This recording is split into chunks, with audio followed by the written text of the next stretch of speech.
guest, very talented comedian who is headlining the Punch Comedy Show at the Cap City Comedy Club in Austin, Texas on May 29th. Please welcome the very funny John Ramsey.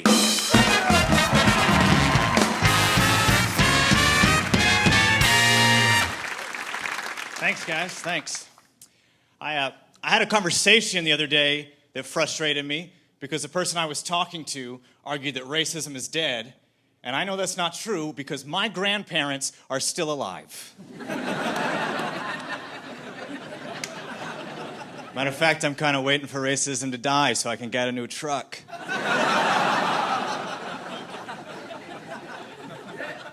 That'd be nice, though, in the future if we all get along and the people in the future don't know what we dealt with. But that's how we are with ancient man. Like, we don't know their daily struggles and tragedies. Like, we have no idea how many good men had to die, vomit, or hallucinate before we came across the portobello and button mushrooms.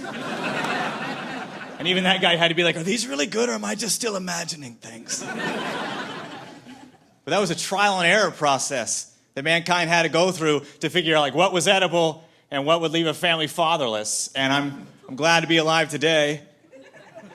And I'll tell you what, when I think about that, I got a lot of respect. A lot of respect for the first guy to dig into a pineapple. Have you seen a pineapple? I would have guessed poisonous. I might have guessed reptile on the pineapple. That's a ferocious piece of fruit. And yet somewhere way back way in the gauntlet of time, some guy came across a pineapple and was like, I don't know what's going to happen to me. But what I do know is that must end up here via this. And he ate it. And he was rewarded with golden deliciousness and the respect of all the village. And the guy eating the pine cone the week before was like, oh, so close! Thanks.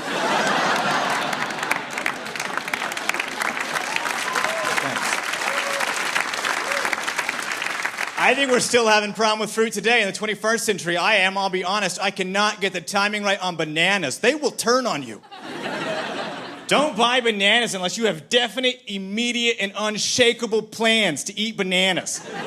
Like, I won't even go by the banana aisle unless I've committed myself to eating bananas while I buy bananas.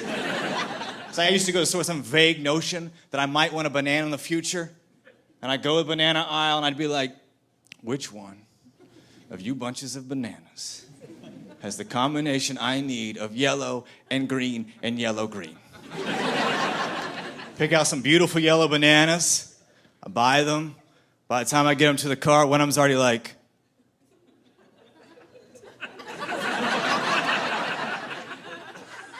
John, you might want to hurry up. Like, what the heck? You know, I race home. I try to avoid speed bumps, but I can't help it. I live next to a school. I'm unpacking my groceries. I get the banana. That banana's just like,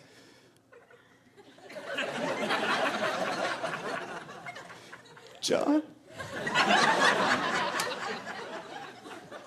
What do you know about making banana bread? I mean, don't you talk like that.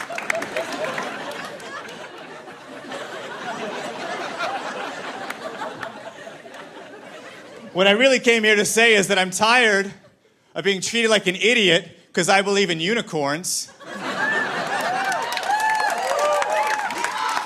It's a horse with a horn. Why is that so magical, right? It's not like I believe in centaurs. There's all kinds of questions with centaurs, like how does a human heart pump blood to a horse body, right? Is it rude to charge a pet deposit? If you ride one, is that horseback or piggyback? There's all kinds of questions with centaurs. I'm talking about the horse with a horn. Why wouldn't that exist? Like, you know what is out there? Weird things like in the deep sea. There's things like 90% nostril, 10% desk lamp, and they're so ugly. It's like, are they ugly because they're down there or down there because they're ugly? But they're down there. You know what else is down there? A seahorse. That's 50% fish, 50% horse. And I'm just talking about something that's 99% horse, 1% cooler horse. You know what else is down there? There's a narwhal in the deep sea. That's a whale with a horn, and no one makes fun of you because you have a narwhal on your trapper keeper at work. Like, what is with this smear campaign against unicorns? People are like, what, John? What? Do they poop glitter? I'm like, if they eat glitter. Like what, John? What? Do they fart rainbows? I'm like, if there's moisture in backlighting, that's science. Thanks, guys.